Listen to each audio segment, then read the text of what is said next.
Alors là, voilà.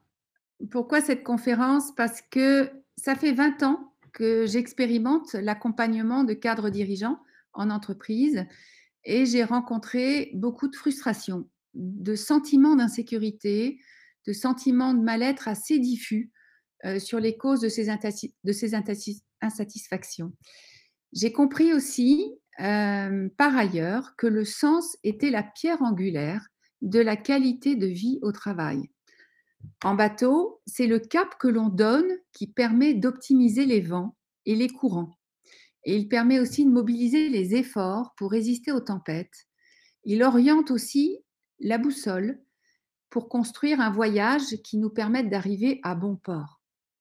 Et je l'ai notamment validé à grande échelle avec un programme international de leadership qui a regroupé sur 8 ans 800 femmes de 35 cultures différentes et qui a eu un taux de satisfaction de 85% en moyenne. Et dans ce programme, eh bien, j'ai osé au départ, ça n'a pas été évident pour moi, de permettre pendant l'une de ces 3 journées à ces femmes de construire du sens et un projet personnel et professionnel. Je savais que sans cela, elles n'auraient pas la niaque et l'énergie et le courage nécessaires pour repousser les limites du système, ni le courage de sortir de leur zone de confort afin de construire un rôle qui leur convenait. Cette expérience m'a permis de tester et de valider une méthode qui, à l'époque, était transgressive, mais qui se révèle être aujourd'hui avant-gardiste depuis quelques années. Et ce qui m'anime aujourd'hui, profondément, c'est d'accompagner chacun et chacune à transformer son travail en une occasion d'accomplissement personnel. Car seules les personnes heureuses peuvent construire un monde où il fait bon vivre et le monde a crucialement besoin aujourd'hui de ces personnes heureuses. Donc je suis là pour transmettre ce chemin en produisant des contenus et en accompagnant principalement les salariés dans leur transition de vie et le développement de leur leadership authentique pour qu'ils s'accomplissent et deviennent par là les acteurs courageux de la transition éthique et responsable dont le monde a besoin. Donc voilà le sommaire, donc des présentations de cas clients et puis voir les 3 obstacles à cet accomplissement de soi, les leviers de l'expansion professionnelle, brosser rapidement les 5 étapes de par mon expérience qui permettent l'épanouissement de soi et avoir un bon temps d'échange à la fin. Alors le contexte. Albert Camus disait au siècle dernier que le sens de la vie est la plus pressante des questions. Aujourd'hui, de mon point de vue, elle est devenue vitale. Se réaliser, trouver du sens à sa vie n'est plus un luxe, mais c'est devenu un besoin pour beaucoup, d'autant plus que nous découvrons que nous avons un immense pouvoir créateur entre nos mains grâce à toutes les découvertes de la physique quantique. La non-réponse à cette question crée des situations personnelles de plus en plus schizophréniques qui impactent la santé des personnes, leur écologie personnelle. Et cela est d'autant plus douloureux que la vie dans beaucoup d'entreprises continue à se déshumaniser à grands pas.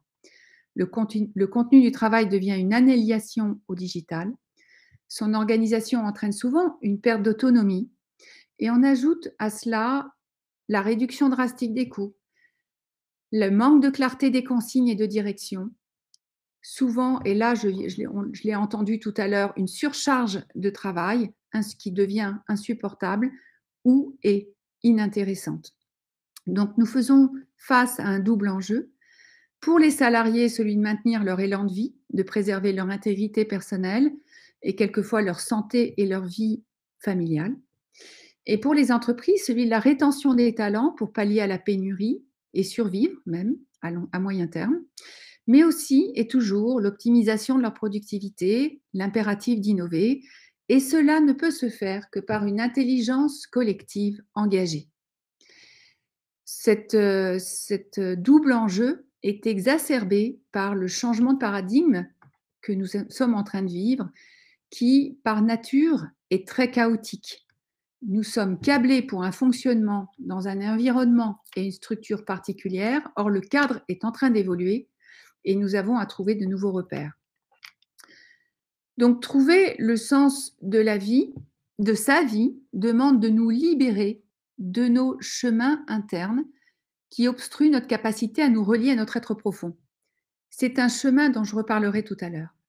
Pour les entreprises, parce que j'ai eu plusieurs DRH et responsables RSE, dont certaines sont ici aujourd'hui, et qui m'ont posé la question de comment est-ce que je permets ou je pousse quelquefois mes employés à se développer. Et pour d'autres, comment est-ce que je peux donner les moyens de savoir si quelqu'un va mal ou fait du quiet quitting ou se désengage ou est au bord du burn-out.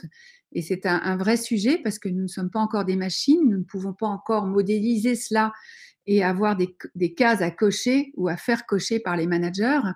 Et donc, pour les entreprises, ma proposition, c'est de proposer des programmes ils existent, qui permettent qui soient centrés sur le leadership authentique ou sur la rétention du talent. En fait, un programme qui réponde à un besoin opérationnel et qui fasse faire ce travail de transformation intérieure aux managers qui leur permettent par la suite de percevoir ce qui se passe autour d'eux et de pouvoir témoigner et même manifester des bienfaits de ce développement personnel. Sachant que l'entreprise a tout à gagner à avoir la bonne personne à la bonne place.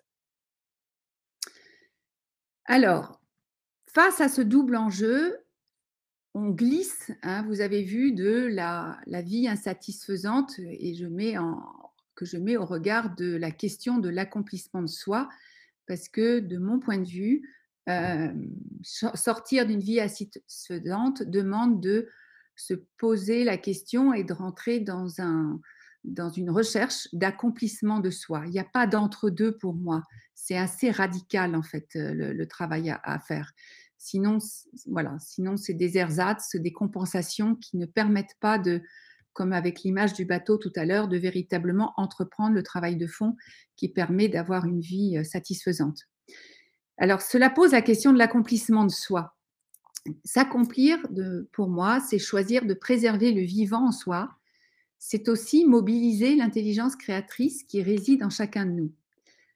Je vais aller jusqu'au bout et dire qu'Aristote inscrit le fondement de la vie dans l'âme. Et pour lui, tout être vivant a une âme, c'est-à-dire un principe de vie qui lui permet de s'accomplir véritablement, d'accomplir véritablement qui il est ou qui nous sommes. Voilà. Donc, avec cette intelligence, ce principe de vie qui est déjà là et qui sait mieux que nous le chemin que nous avons à entreprendre pour nous réaliser, eh bien, nous pouvons co-créer les solutions dont nous avons besoin pour répondre à nos défis personnels et collectifs.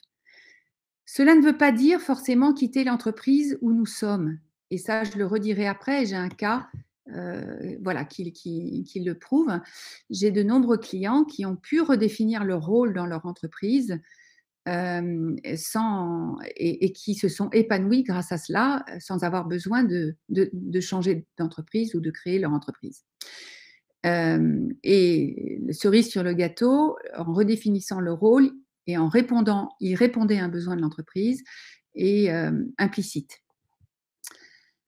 Je peux d'autant plus voilà, m'appuyer et être convaincue de ce que je vous amène parce que je m'appuie sur un principe de physique quantique qui est le principe de correspondance qui a été découvert par Niels Bohr en 23 et qui démontre que notre environnement se transforme dans la mesure où nous nous transformons. Ainsi, nous avons à reprendre du pouvoir sur nos vies si nous voulons qu'elles soient à notre mesure. C'est à la portée de chacun et de chacune qui en ressent l'appel. Et je souligne bien qui en ressent l'appel parce que tout le monde n'est pas appelé à s'accomplir, tout le monde n'est pas prêt à s'accomplir aujourd'hui. Hein, je veux le préciser, mais si j'en ressens le désir, si je ressens que ma vie n'est pas satisfaisante et que je voudrais qu'elle soit différente, eh bien c'est que je suis en capacité de créer cette vie qui me convienne et ainsi de contribuer au monde d'une façon avec un projet que je porte. Donc devenir entrepreneur de soi, de son talent, cela s'apprend. Personne ne peut le faire à votre place et la bonne nouvelle, c'est que cela peut être assez rapide, en quelques semaines. J'en reparlerai un petit peu rapidement tout à l'heure. Alors, quels sont les 3 obstacles à cet accomplissement de soi? Hem, alors j'ai beaucoup réfléchi à cela et j'arrive à 3, voilà, 3 obstacles qui en regroupent bien sûr bien d'autres. Hem, qui alors le premier, l'indifférence à son monde intérieur, comme je l'ai noté ici, donc c'est le manque de vie intérieure et comme j'ai entendu tout à l'heure, par exemple, la personne qui partageait la surcharge de travail. Et que je sais que beaucoup d'entre vous, sont dans ce train-là, eh bien cette surcharge, ne permet pas de développer sa vie intérieure ou la rend difficile. Et c'est l'exemple de Christophe qui était responsable de projet en sécurité informatique, et qui était manageait 5 personnes. Il était très tendu, il dormait mal, en vigilance permanente, épuisé, tout en, à l'extérieur, redoublant d'efforts pour atteindre ses objectifs. Sans s'en rendre compte, il allait vers le burn-out et là, dans cette situation-là, il témoignait lors d'un autre, webinaire qu'il n'était plus en contact avec ce qu'il vivait, donc il ne pouvait pas savoir ce qui se passait à l'intérieur de lui. Une autre grande, constante, c'est la quête de reconnaissance. C'est le cas d'Isabelle, engagée pour conduire le changement d'une entreprise de 30 000 personnes. Elle m'appelle parce qu'elle voulait développer son influence, mais sa situation, c'est qu'elle, n'avait pas de rôle défini, elle n'avait pas d'objectif, pas d'équipe et elle devait transformer, a été engagée pour transformer, une transformation RSE de son entreprise. Elle s'agite pourtant pour garder son poste en essayant de pallier aux déficiences du fonctionnement de son organisation et ça, je l'ai beaucoup rencontré, surtout chez les femmes. Et elle est trop absorbée dans la recherche d'une validation extérieure, la recherche de reconnaissance pour pouvoir prendre du recul et se poser les bonnes questions. Un troisième obstacle, qui est aussi co-interdépendant avec les 2 autres, c'est l'identification à son travail. Et donc Véronique est tellement attachée à son poste ou à sa profession qu'elle ne sait plus qui elle est en dehors de son travail, car son travail est devenu une partie importante de qui elle est, donc de son identité. Elle s'y investit par conséquent la majeure partie de son temps et de son énergie et son travail l'envahit totalement. Elle ne se rend même pas compte de son mal-être intérieur, donc elle ne se questionne pas et c'est un obstacle, c'est le premier obstacle au déclenchement de de cette, de ce travail de réalisation de soi. Donc vous comprenez bien que ces 3 obstacles, ce qu'ils ont en commun, c'est qu'ils nous coupent de nos émotions, de nos aspirations et bien sûr après de notre leadership et de nos ressources. Alors que c'est précisément à cet endroit-là que se trouvent les repères pour sortir d'une vie insatisfaisante. Car savoir comment s'épanouir ou s'accomplir, cela se construit à partir de notre onde intérieure et non des remous de l'extérieur. Est-ce que vous suivez? Est-ce que vous avez des questions jusque-là, par rapport à ce que je viens de dire?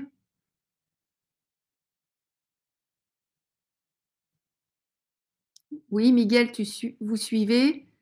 Pas de questions? Très bien. OK, ça vous rejoint. OK, merci Catherine. OK, donc je continue. Voilà, donc je vais vous parler d'un premier cas de façon un peu plus longue. Donc Mathilde est directrice marketing et commerciale d'un groupe du CAC 40 sur une business unit de 4 500 personnes. Elle dirige une équipe de 15 personnes et elle est responsable de la mutation et de l'exécution de la stratégie au niveau opérationnel et aussi du web marketing et du reporting commercial. Sa BU, auparavant très silotée, devient transverse.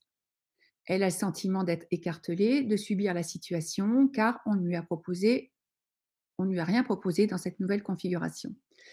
Et elle souhaite donc se mettre en mobilité. Elle arrive dans mon cabinet avec ces mots que je vous retranscris. Je souhaite trouver un projet professionnel qui me convienne et qui me permette de révéler ma fécondité. Je souhaite redémarrer sur des nouvelles bases et je souhaite aussi, elle ne le dit pas comme ça, mais j'ajoute parce que c'est pas uniquement sur son projet et sur une recherche de travail, je souhaite apprendre à m'exprimer sans le gourdin, savoir comment éviter de rentrer dans ma grotte et j'aimerais pouvoir me positionner dans un collectif vis-à-vis de ma hiérarchie et dans mon cercle familial. Donc elle arrive avec cet ensemble de demandes. Comment vit-elle cette situation? Donc ça, quand je l'écoute, voilà ce que je retranscris. Elle se met beaucoup de pression. Elle est au bord, elle a déjà un burn-out à son actif. Elle arrive avec des béquilles parce qu'elle s'est recassé la jambe une deuxième fois en 2 ans. Elle fuit les conflits. Elle perd ses moyens dès que sa hiérarchie lève un peu le ton. Et à l'intérieur d'elle, eh bien, elle se juge en continu, elle se dévalorise. Elle vit en fait véritablement son travail comme une douleur. À l'extérieur, bien sûr, comme beaucoup d'entre vous, j'en suis sûre, les résultats sont excellents. Elle a le meilleur bonus de sa BU et son N+1 est très satisfait. Alors, ce qu'on a mis en place, on a travaillé sur un plan d'action qui lui a permis de se libérer des obstacles qui lui empoisonnaient la vie et qui lui ont permis aussi de trouver un projet professionnel porteur de sens. Nous avons échangé longuement à partir de 7 questions qui permettent d'identifier les obstacles à son épanouissement personnel. Et nous avions, par exemple, questionné sa relation au sein de sa famille. Nous avions repéré les conclusions et les croyances qu'elle en avait tirées sur elle-même, sur les autres et sur la vie. Les 3 dimensions sont aussi importantes. Elle a pris conscience de la façon dont cela impactait son état intérieur et son leadership aujourd'hui. C'est-à-dire son positionnement de soumission vis-à-vis de sa hiérarchie, sa dévalorisation continuelle qui entraînait son stress et sa façon de protéger l'organisation de la réalité des impacts des décisions de la gouvernance. Elle se mettait un peu en sauveur de son équipe et de son organisation. Elle croyait en fait qu'elle devait avoir les solutions et qu'elle devait résoudre les problèmes. Donc, nous avons ainsi détecté ce qui l'empêchait de trouver du sens à sa vie professionnelle, ce qui a permis par la suite de définir son projet. Le résultat, c'est qu'une semaine, un premier résultat, hein, c'est un Fiorettis, une semaine après ce travail, elle constate que la réorganisation de sa BU impacte lourdement son budget de plusieurs millions d'euros. Au lieu de ne rien dire comme elle l'aurait fait auparavant, eh bien, elle prend l'initiative d'aller chercher ce dont elle a besoin pour régler au mieux le problème. Donc, d'aller chercher les informations dont on avait besoin pour aller confronter en fait son hiérarchique et lui poser des questions qui permettent de remettre les responsabilités au bon endroit et de trouver des solutions. Sa posture est transformée. Dorénavant, elle accepte la réalité de la réorganisation imposée, mais elle ne rumine plus. Elle ne nourrit plus un dialogue intérieur de victime par rapport à cette situation. Elle se concentre sur ses objectifs. Qu'est-ce qui fait qu'elle peut se concentrer sur ses objectifs? C'est qu'elle a redécouvert, ou elle a découvert, qu'elle avait de la valeur en tant que personne et sa véritable valeur intrinsèque. Et donc, c'est ce qui lui permet d'oser se confronter pour protéger son intégrité et sa crédibilité. Elle se sent réalignée à l'intérieur d'elle-même. Elle retrouve, donc ça c'est les effets, son énergie vitale et la puissance de son leadership. Un autre effet, c'est de ce travail, c'est qu'elle réexpérimente une nouvelle confiance dans la vie. Son rapport à la vie, à elle-même et au travail ont changé. Elle devient plus légère et plus fluide. Elle retrouve le plaisir, du plaisir. Elle avait complètement oublié cette partie-là.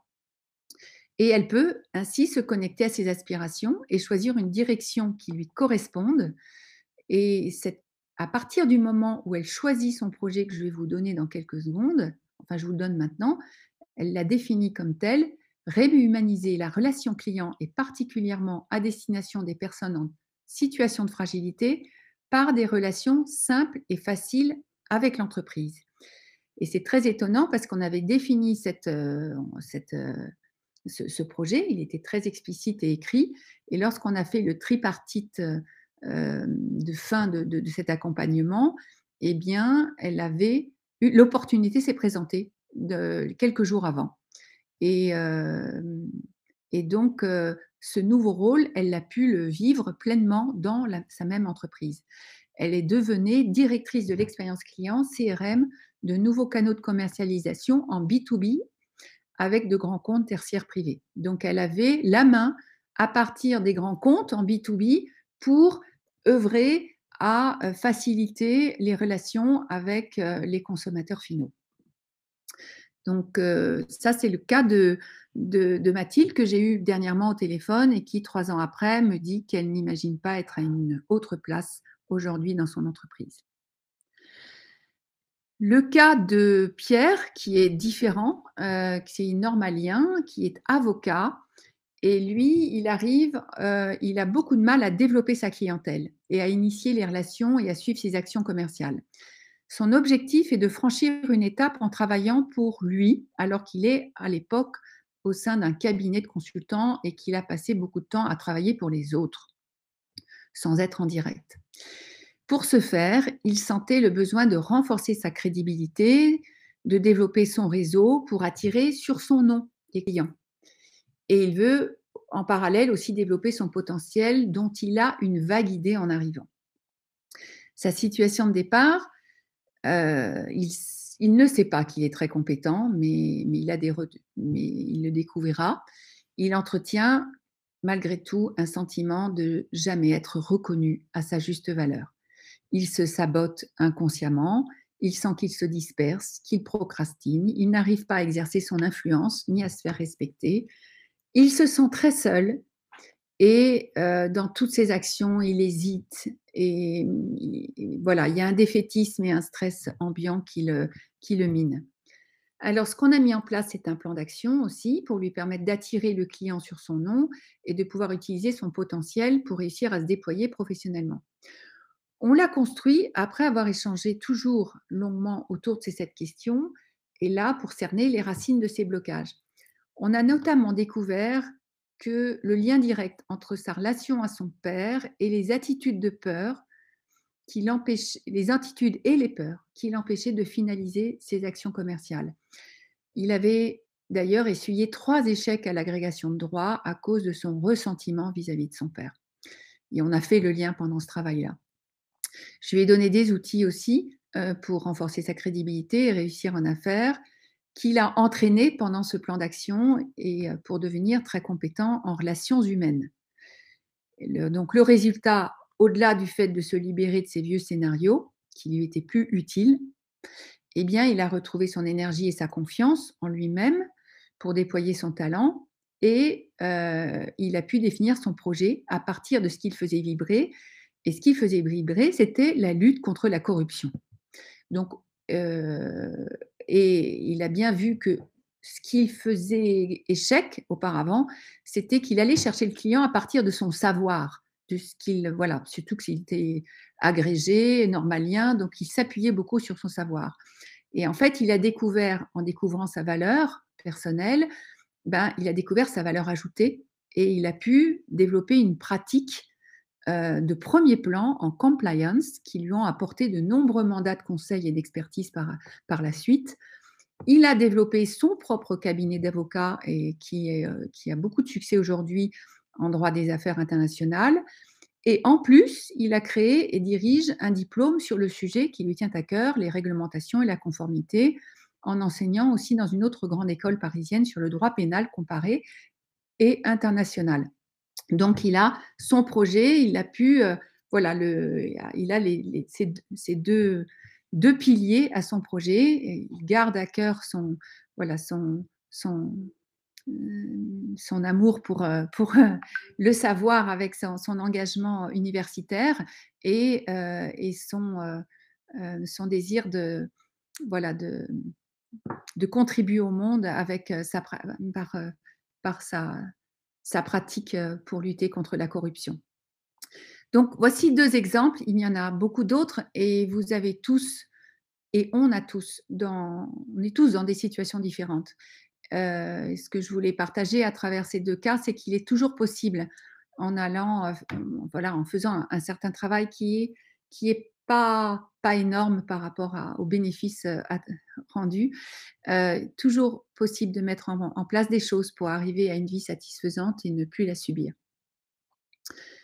Est-ce que vous avez des questions là où j'en suis maintenant par rapport à ces l'un à Mathilde ou à Pierre ou à autre chose? N'hésitez pas à les écrire.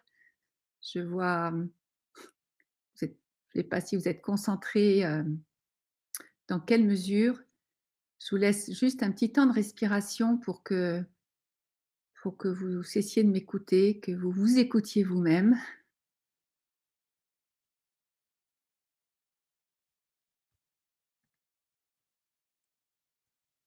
Toujours pas de questions, je continue sur,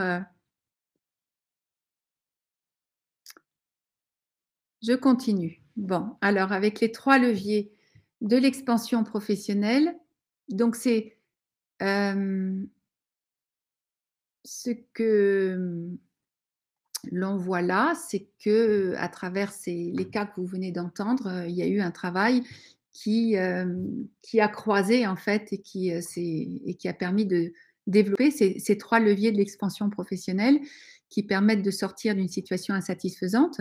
Donc la première, c'est d'apprendre à se relier à soi et développer une véritable relation à soi pour se réaligner en tenant compte, et ça je souligne parce que c'est un peu ma spécificité, ce qui fait peut-être que le travail est plus durable, enfin que cette transformation est peut-être plus, voilà, dense, c'est que je tiens compte de notre double nature physique et spirituelle. Je le dis comme ça aujourd'hui, hein. Ça, c'est le premier levier. Le deuxième, c'est de développer notre autodétermination. Donc, c'est le fait d'apprendre à faire des choix authentiques qui permettent d'assumer pleinement sa vie sans influence externe indue. Et là, je fais écho à ce qu'on a vu tout à l'heure sur la recherche de validation extérieure voilà, qui nous bloque notre reliance à nous-mêmes et en tenant compte évidemment de nos capacités et de nos moteurs internes. Et le troisième levier de l'expansion professionnelle, c'est de développer l'ouverture à soi, la conscience de son expérience réelle, physique, donc sensorielle, émotionnelle, et non pas, écoutez bien, ce que nous pensons de ce que nous vivons. Voilà. Ou que nous devrions vivre. Ça, ce sont de gros blocages à notre reliance à nous-mêmes. C'est que la plupart du temps, instinctivement, nous allons penser sur ce que nous vivons, nous allons penser sur nous-mêmes, ou nous allons penser par rapport à ce qui manque et non pas à ce qui se vit à l'intérieur de nous-mêmes. Donc cela demande de nous libérer de notre jugement sur nous-mêmes. Cela nous demande d'apprendre à nous accueillir inconditionnellement et à partir de là, nous allons pouvoir ne plus chercher ce qui est bien ou mal, ou à savoir si on va être aimé, apprécié ou pas dans nos actions, mais on va pouvoir se concentrer sur ce qui est utile ou pas pour nous-mêmes et donc pour les autres. Et cela va tout changer. Donc ces 3 comportements renforcent notre estime de nous-mêmes. C'est le sentiment, c'est quoi l'estime de soi? C'est le sentiment d'être confortable avec qui je suis, avec ce que je fais, en sachant que je peux changer mon attitude si cela ne m'est pas utile. Je sais ce que je peux faire je sais que je peux faire face à ce que la vie me présente. Je ne me juge plus car je m'accepte tel que je suis. C'est la clé du bonheur. Moins de stress, plus de plaisir, d'efficacité, de performance et de coopération. Donc rapidement, le chemin vers une vie satisfaisante passe par ce réalignement intérieur et en quelques mots, donc renforcer son estime de soi et se donner un cap, évidemment, un cap, parce que seul le fait de se donner un cap va donner l'énergie et la volonté pour nous transformer. Donc ces étapes, la première, c'est la réconciliation, revenir chez soi, en se réconciliant avec son histoire, en donnant du sens à son histoire. La deuxième, c'est se libérer des conditionnements du passé pour découvrir sa valeur, se donner la permission d'être pleinement soi, se connecter à ses aspirations, récupérer sa force vitale.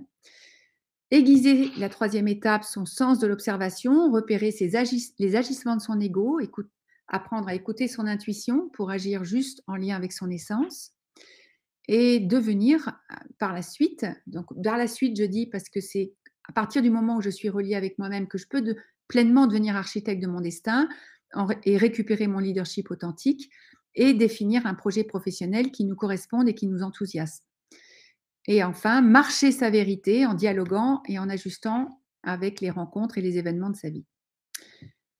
Est-ce que cela fait écho? J'ai été vite, j'ouvre maintenant pour ce moment merci de ces échanges ensemble. Donc, je vais remettre voilà, ma vidéo pour que ce soit plus humain. Se relier à soi, comment faire quand on est en permanence en train de douter de nos capacités et se dévaloriser? Eh bien, c'est ce que j'explique. Je ne connais pas ton prénom parce que j'ai Larkaken. Est-ce que c'est ton prénom?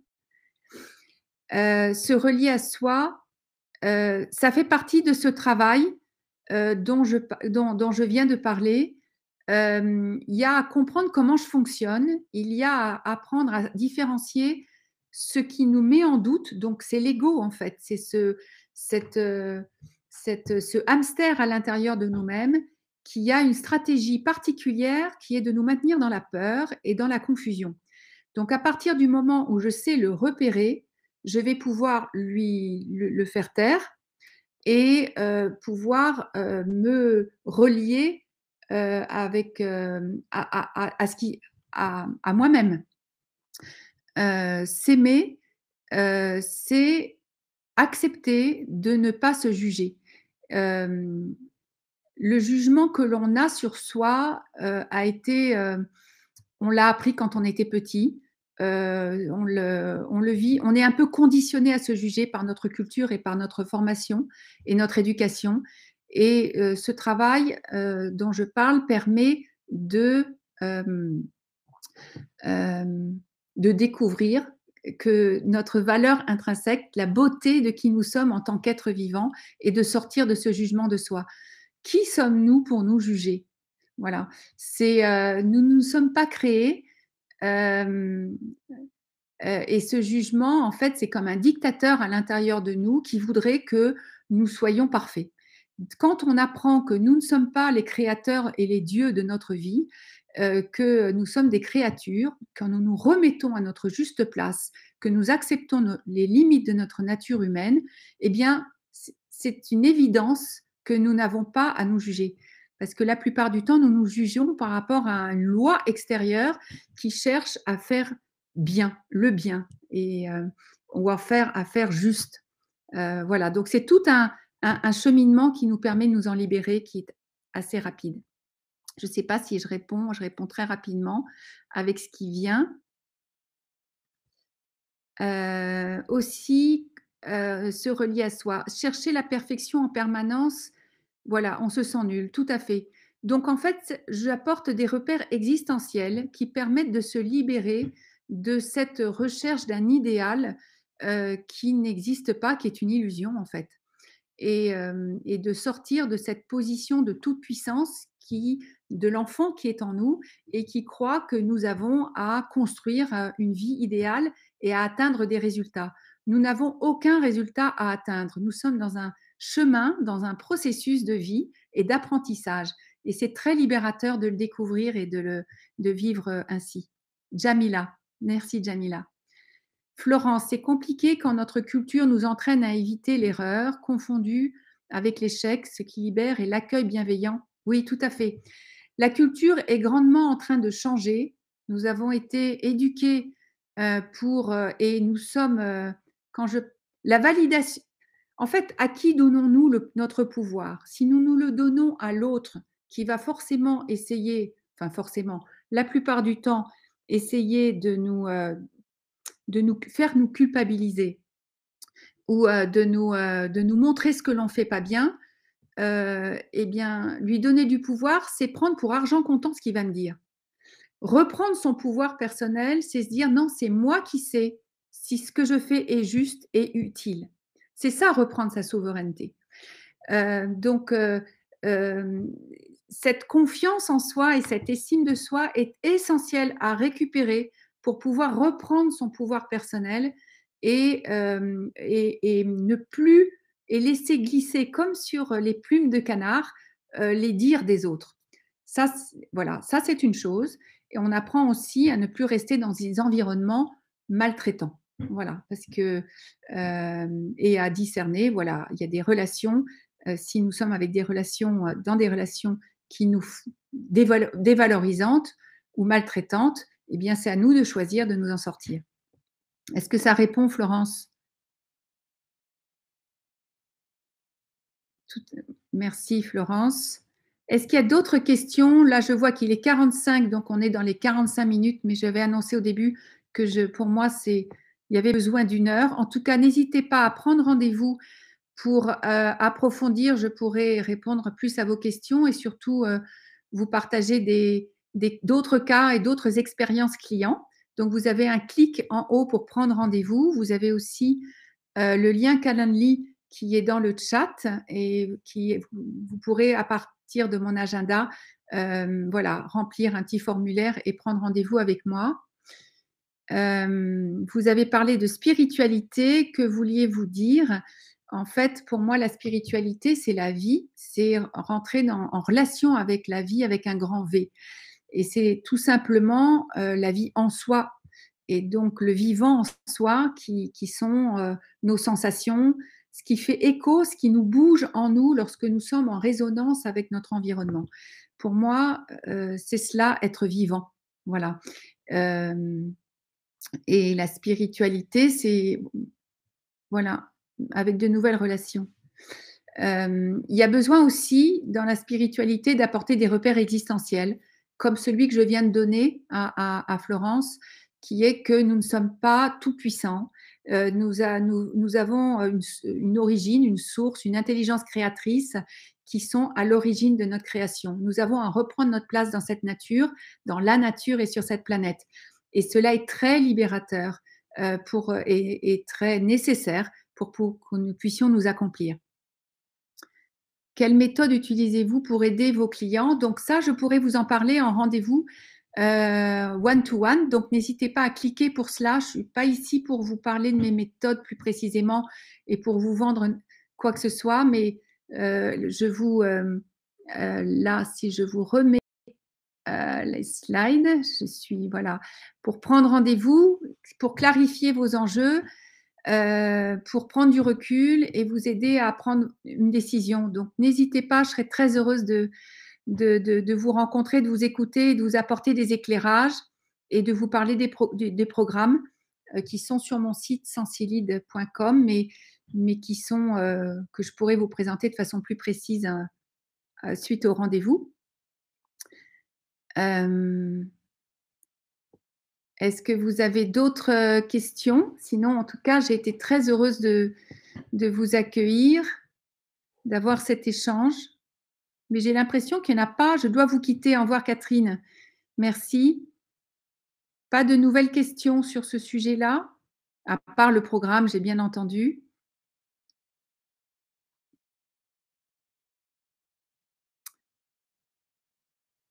Non, moi j'ai l'impression que pas du tout. Comment différencier les objectifs que nous nous fixons en pleine conscience afin de s'épanouir des objectifs que l'extérieur nous impose?